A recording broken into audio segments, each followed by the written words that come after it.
Hello everyone, this is Pico Entertainment and we are back again, and here now we have another video for you, and this will be a non-spoiler review of Black Adam.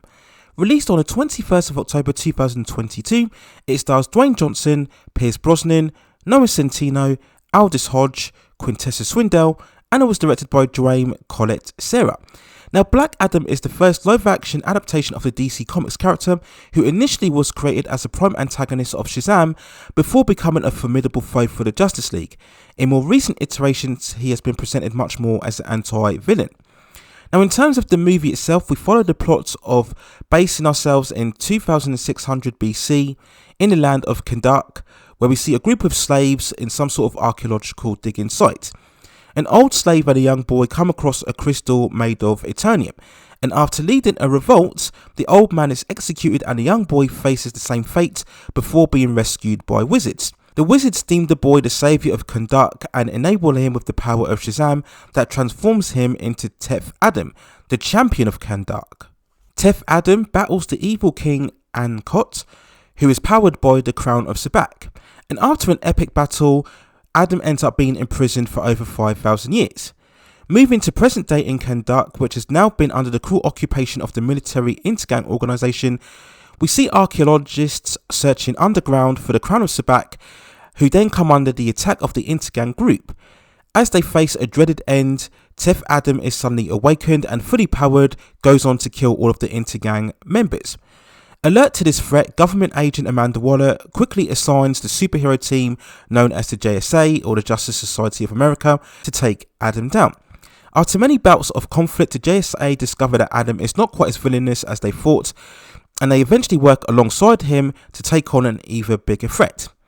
Now, there's been so much hype and anticipation and discussion around this movie, not only because it's the latest from superstar Dwayne Johnson, but also because of certain intentions spoken about rebranding the troubled DC Cinematic Universe and trying to turn it into the right direction. So then, does Black Adam prove to be a stellar superhero entry and a major turning point for the DC Cinematic Universe? Now, sadly, I'm going to have to say no on both counts, and it's unfortunately some of the worst superhero content that I've seen recently, and not only that, but it's also just a bad level of modern filmmaking that we've just seen far too often nowadays, where all of the action and effects completely override any story. Now, when I saw the trailers for this movie, I feared that it would be very generic and lackluster, and that's proven to be absolutely the case. The whole movie is just a non-stop barrage of noise, overblown musical score, slow-mo, lightning effects, rock and pop soundtrack, and it just doesn't know when to stop. It's a film that just won't settle down for 5 minutes just to give the viewer a chance to get into the story or invest in any character. Any hint of dialogue or interaction becomes suddenly interrupted immediately with crashing and bashing and fighting and explosions, and it's just a constant deluge of noise. And on the one hand, there is an effort to put as much spectacle as possible on the big screen, but the massive issue with that is that if you have action happening every 2 minutes, then nothing stands out and you just end up becoming bored. This really feels less of a movie and more of a collation of video game cutscenes and montages. All of the controversy surrounding Zack Snyder's departure from the DCEU, when you watch this film, it truly feels like he directed it all over. This movie shares so much in common with the aesthetic tones and storytelling issues of Man of Steel, Batman vs Superman, and Zack Snyder's Justice League. Now, in terms of the performances, all of the cast I think are fine. There were no issues at all with how they acted throughout this film. In the lead role, Dwayne Johnson physically is a great choice for Black Adam, but he's limited by the super serious, stoic nature of this role, which actually strips him of his greatest asset as an actor, which is his charisma. I did like Pierce Brosnan as Dr. Fate, which did manage to bring some gravitas to the story in fleeting moments most of all, and I did think this was a very good first interpretation cinematically of the character, and this is the version that I would like to see more of in the future. Aldos Hodge is also fine as Hawkman, and overall he's the main leader of the JSA, showing a very hardened, resolved, and he also proves to be quite an engaging presence. Whilst I didn't like the costume design of the character, I don't think the actor can be blamed for that, and overall he did put in a fine performance. Both Noah Centinho and Quintessa Swindell unfortunately have very limited screen time in their roles as Atom Smasher and Cyclone, but they do the best of what they can with the small amount of screen time that they have. So if I had to give an overall score for Black Adam, sadly I would have to give it a 4.6 out of 10. You can have all of the big budget effects and spectacle, but it doesn't matter one bit if you don't have any compelling story or characters to engage in.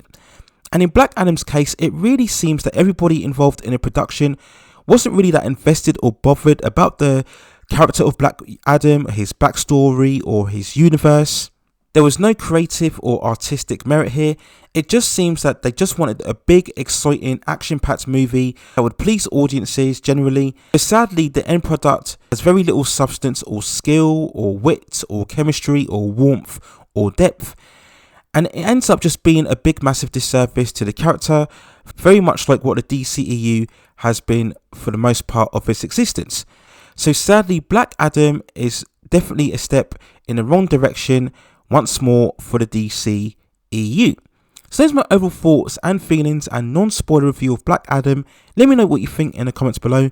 I will shortly provide a spoiler review where I will go into far more depth as to where I think the film went right and where it went wrong, which is quite a lot to be honest with you.